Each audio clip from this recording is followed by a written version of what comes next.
أعوذ بالله من الشيطان الرجيم بسم الله الرحمن الرحيم السلام عليكم ورحمة الله وبركاته الحمد لله رب العالمين والصلاة والسلام على أشرف الأنبياء والمرسلين وعلى آله وصحبه أجمعين الحمد لله وشكر الله الصلاة والسلام على رسول الله وعلى آله مصطفى الكريم اللهم لا سهل إلا ما جعلته سهلا وأنت تجعل الحزن إذا شئت سهلا.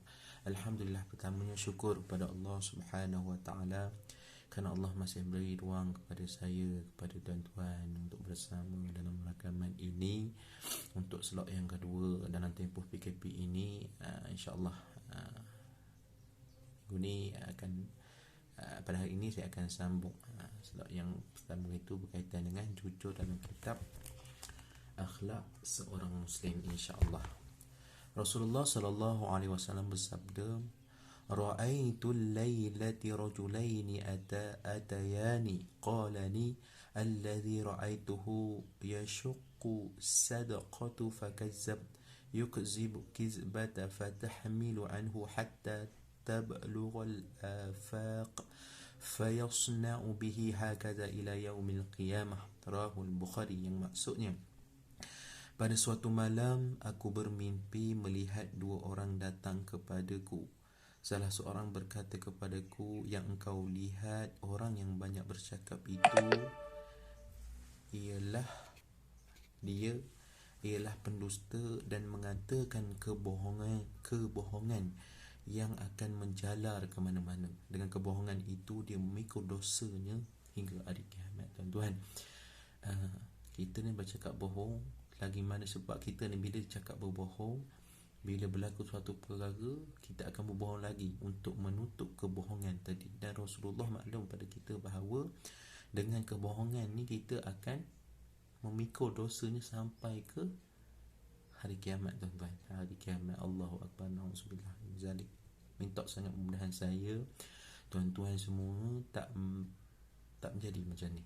Maknanya dalam erti kata lain, bercakap yang penuh dengan kesombongan membawa erti yang salah, hanya memberi dosa dan dimurkai oleh Allah Subhanahu Wa Taala serta Rasulnya. Itu yang kita nak elak, hadis Bukhari.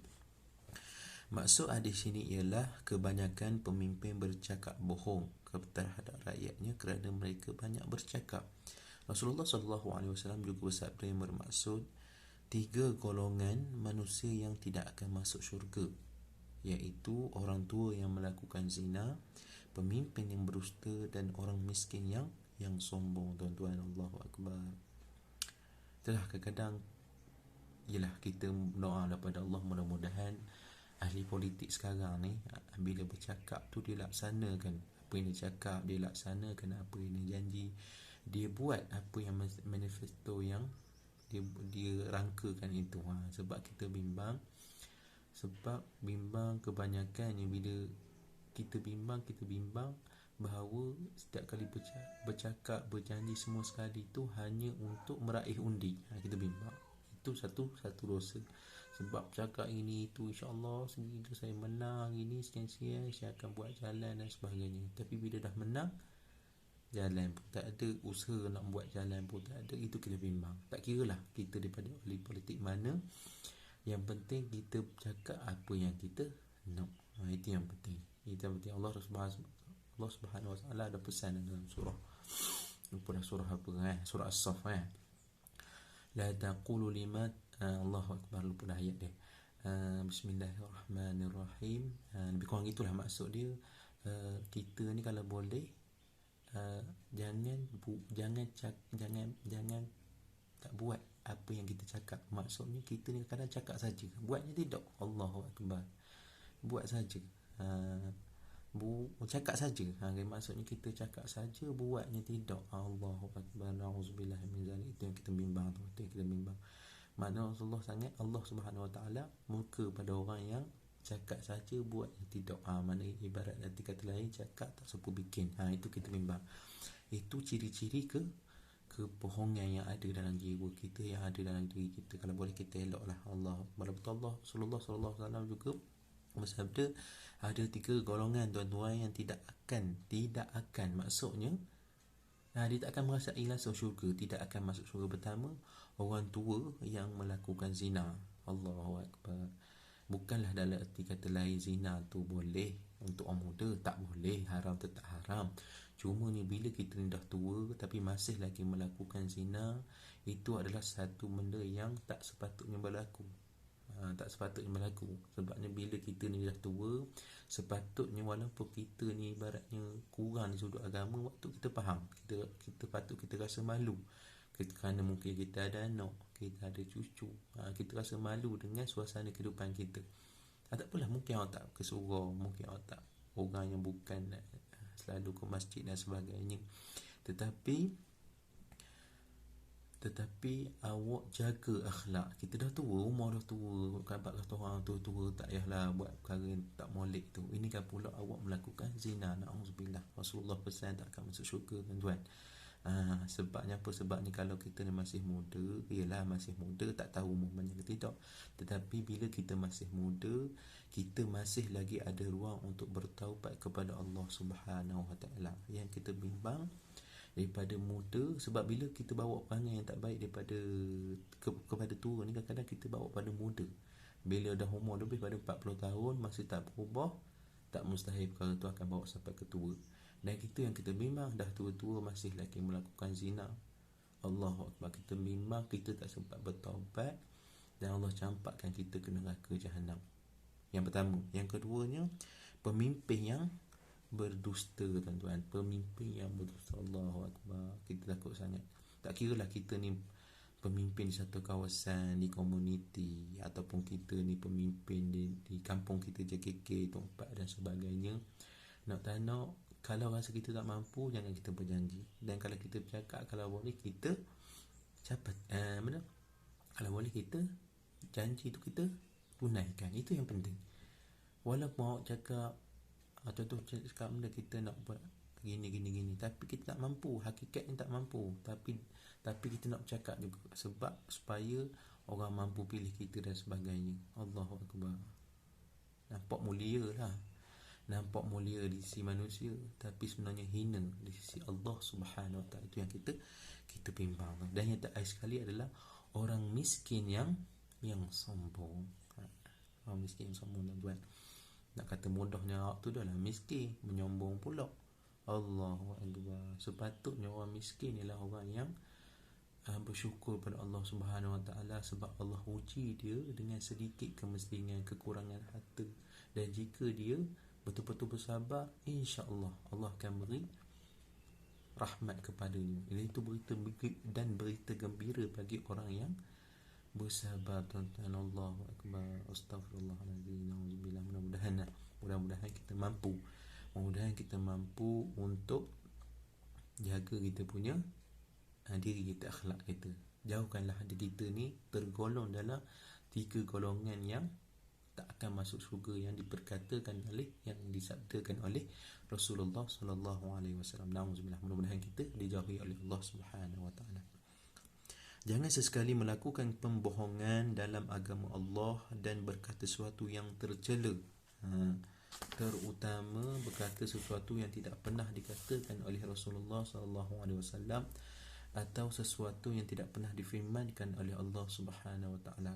Rasulullah sallallahu alaihi wasallam setelah bersabda yang bermaksud, dusta mengenai diriku tidak sama dengan dusta mengenai orang lain. Barang siapa sengaja berdusta mengenai diriku, hendaklah dia bersedia tempat duduknya di neraka. Kenapa Rasulullah cakap ni, tuan-tuan? Sebab Rasulullah sallallahu alaihi wasallam itu adalah Habibullah, kekasih Allah, junjungan besar, orang yang paling mulia di muka bumi ni. Jadi kita berdusta dengan mengenai Rasulullah tak sama seperti kita berdusta dengan sahabat kita, tak sama seperti kita berdusta dengan ulama di dunia sekarang ni, tak sama seperti kita berdusta dengan mufti dan sebagainya, tak sama, sebab level dia ataupun maqam dia berbeza. Sebab kalau kita berdusta dengan Rasulullah sallallahu alaihi wasallam, Rasulullah pesan bersedialah tempat duduknya di neraka. Nauzubillah min zalik. Allah, saya bimbang pada diri saya sendiri, bimbang pada tuan-tuan. Kalau boleh kita cakap tu biar ada faktanya, biar ada sanadnya, matanya betul dan sebagainya, benar berkaitan dengan hadis Nabi, hadis Rasulullah sallallahu alaihi wasallam. Kalau boleh benda tu tepat, kita kena belajar, sebab kita kena belajar, tak tahu kena cari ilmu tu luas, insya-Allah. Yang biasa-biasa, kalau yang biasa-biasa pun kalau boleh, sebab ada satu sahabat Nabi sahabat Nabi Muhammad sallallahu alaihi wasallam, dia ni bila berkaitan dengan Nabi dia cukup takut. Sedangkan dia sahabat Nabi, dia berada dengan Nabi, dia di kalangan, berada dalam kelompok Nabi, tapi nak cakap sesuatu walaupun kadang benda tu perlu takut, bimbang. Ya Allah, takut. Itulah kasihnya, jaganya akhlak para sahabat di hadapan Rasulullah sallallahu alaihi wasallam. Kita pun kalau boleh, ini kita cakap dengan mak ayah pun kadang-kadang berbohong, berdusta dan sebagainya. Cakap dengan mak ayah tu Allahu Akbar. Ini kan pula cakap dengan member kita lagi lah, banyak otak, banyak bobok, banyak doa. Kadang benda sikit tapi bila bertambah menjadi banyak, dan benda tu tak betul. Bila tak betul, Allahu Akbar, kita tanggung dosa, tuan-tuan. Kalau orang tu pakai apa-apa yang kita cakap, kita tanggung dosa sehingga benda tu lenyap. Na'udzubillah min zalik. Sesuatu bid'ah yang dilakukan oleh orang-orang yang bodoh tergolong juga dalam jenis dusta, iaitu bid'ah keagamaan yang diada-adakan tanpa sumber yang sah, dan mereka ingin masyarakat menganggap perkara itu sebagai ketentuan agama, padahal semuanya adalah perkara dusta yang telah diada-adakan. Itu inilah kita bimbang. Kadang-kadang benda tu bid'ah yang dilakukan oleh orang bodoh, maknanya satu perkara bid'ah, suatu perkara yang tambah tetapi tak membawa manfaat, tetapi dicanang pada masyarakat supaya menganggap perkara itu sebagai ketentuan agama, sebagai agama punya sumber dan sebagainya. Padahal benda tu tak betul. Allahu Akbar. Bila tak betul, berdosalah kita, tuan-tuan. Itu kita bimbang. Berdusta tu kita menipu, kita dah tambah perkara. Kita cakap contoh kita cakap, insya-Allah tuan-tuan, hari ni kita akan sikit bacakan tahlil contohnya. Dan tahlil ni wajib, dikhabar pula wajib. Wajib kan. Wajib. Bila khabar wajib tu yang tak betul. Bila kita nak bertahlil, berzikir kepada Allah, so kita ajak orang ramai, tu tak ada masalah. Yang bila kita kata wajib, dan kalau tak buat berdosa, itu yang kita takut. Ini ketentuan agama dan sebagainya, cerita tak betul. Sedangkan benda tu kita boleh ajak orang nak ikut, alhamdulillah. Tak ikut tak jadi masalah. Sebab tahlil ke bertahmid, berzikir adalah satu cara kita mengingat kepada Allah Subhanahu Wa Taala. Mungkin cara dia berbeza dengan kita, tapi kita cakap pula wajib, tak buat berdosa. Allahu Akbar. Benda tu dah tak betul. Kita kena faham betul-betul Kita kena faham betul-betul. Nabi Muhammad sallallahu alaihi wasallam berpesan supaya kaum muslimin berpegang teguh dengan Al-Quran dan mengambil contoh dan teladan orang-orang dahulu. Rasulullah sallallahu alaihi wasallam telah bersabda yang bermaksud, di kalangan umatku yang terakhir akan muncul manusia-manusia dajjal pendusta. Mereka akan mengatakan kepada kalian perkara yang belum kalian dengar. Orang-orang tua kalian juga tidak pernah mendengarnya. Hendaklah kalian berhati-hati terhadap mereka, agar mereka tidak dapat menyesatkan kalian dan tidak dapat menjerumuskan kalian ke dalam bencana. Allahu Akbar.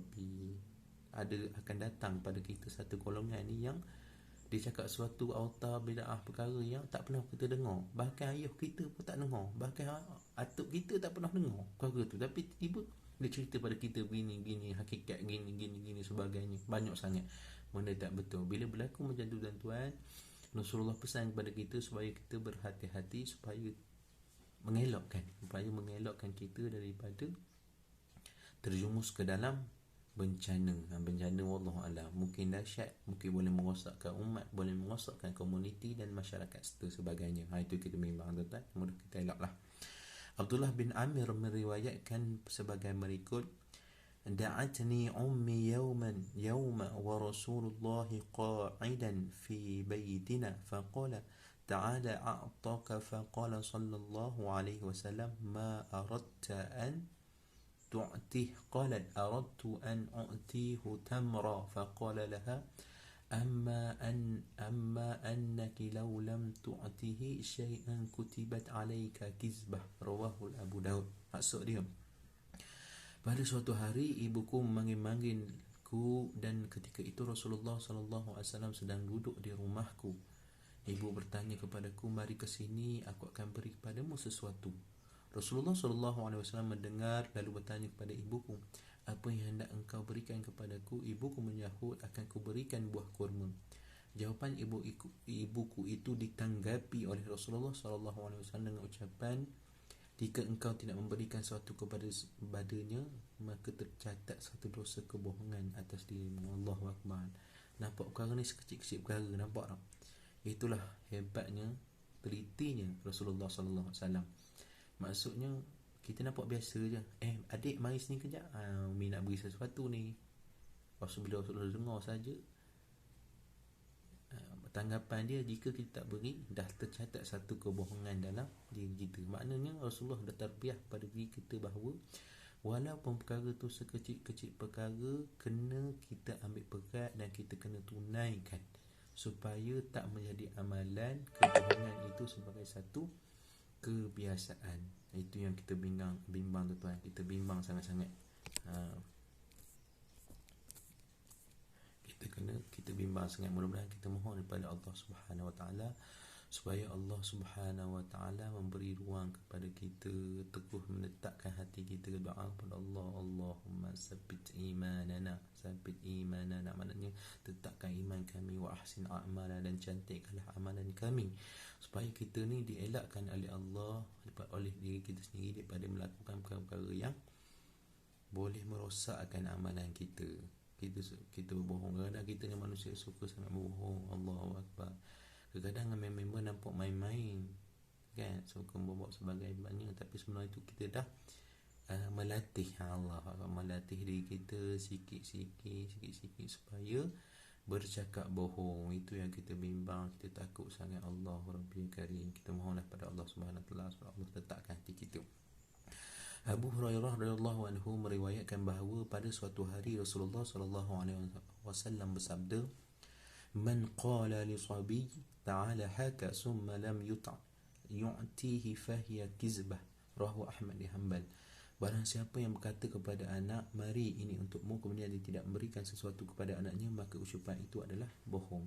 Bohong tuan-tuan. Begitu juga macam kita berjanji pada anak kita, belajar molek-molek ya adik, along angah belajar molek-molek, sekiranya dapat markah penuh A, nanti dapat nombor 1 dan sebagainya, abah beli basikal.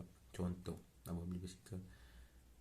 Penjodoh yang tak beli sebab kesudah, satu kebohongan. Nampak benda tu biasa, tapi hakikatnya memberi kesan kepada kita, memberi kesan kepada akhlak kita, memberi kesan kepada pahala dan dosa kita, dan memberi kesan kepada anak kita sendiri. Kita memang anak kita tak percaya dah ke kita, itu yang kita tak nak. Allah lebih tak nak tuan-tuan. Sebab itu Rasulullah pesan, sekecil-kecil perkara pasti akan bawa ke mudaratan. Kalau benda tu salah, kalau benda tu betul, tak ada masalah. Itu cantiknya, indahnya Rasulullah sallallahu alaihi wasallam punya teori kehidupan tu. Cantik tak? Bagaimana Rasulullah sallallahu alaihi wasallam mengajar kepada para ibu bapa cara menjaga anak-anak mereka supaya bercakap benar. Jika seorang ibu menganggap percakapan itu bohong itu sebagai perkara biasa terhadap anak yang masih kecil, apabila anaknya besar nanti, mereka juga akan menganggap itu perkara biasa. Sedangkan di sisi Allah, bohong itu adalah dosa besar, betul. Jadi benda ni akan dihutang. Dihutang maksudnya kita berbohong kepada anak, dan tak mustahil pada besar nanti budak tu menganggap kebohongan tu suatu perkara biasa, sedangkan benda tu dosa besar di sisi Allah Subhanahu Wa Taala. Allahu Akbar. In qalat ihda'ana li shay'in tashtahi ya'uddu kaziba, qala innal kaziba yakzibu kaziban hatta tuqtabul kuzaibah. Rawahu Muslim. Maksudnya apa? Wahai Rasulullah, jika salah seorang di antara wanita kita menginginkan sesuatu tapi dia mengatakan saya tidak ingin, apakah itu dianggap bohong? Rasulullah sallallahu alaihi wasallam menjawab, kebohongan tetap tercatat sebagai kebohongan, sehingga kebohongan kecil pun tercatat pula sebagai kebohongan kecil. Allahu Akbar. Sekali lagi tuan-tuan, Rasulullah beri satu teori yang sangat cantik, yang sangat mudah untuk kita faham. Bahkan kalau kita cakap sesuatu, kita nak benda tu tapi saya tak nak, dah tercatat kebohongan. Ibarat kalau kita nak, kita kena berterus terang bahawa kita nak. Kalau tak nak, kita tak nak, itu yang lebih penting. Allahu Akbar, cantiknya Rasulullah SAW. Maknanya tu saya dah cakap tadi. Dalam Islam ni semua perkara sangat dititik beratkan, walaupun sikit, walaupun kecil. Allah Akbar. Saya mohon saya dan tuan-tuan insya-Allah sedikit penerangan berkaitan dengan jujur pagi ni, sambungan memberi sedikit sebanyak manfaat, iktibar dan dapat kita sampaikan pada lain, insya-Allah. Benda ni penting sebenarnya untuk diri saya dan diri tuan-tuan, sangat-sangat penting. Kadang kita ni, kalau kita sembahyang banyak pun, puasa banyak pun, amalan banyak pun, tapi kalau mulut kita sentiasa bercakap bohong, Allahu Akbar, kita bimbang, kita di sisi Allah Subhanahu Wa Taala hina, di sisi manusia nampak baik. Mudah-mudahan sekian saja. Wabillahi taufiq wal hidayah. Assalamualaikum warahmatullahi wabarakatuh.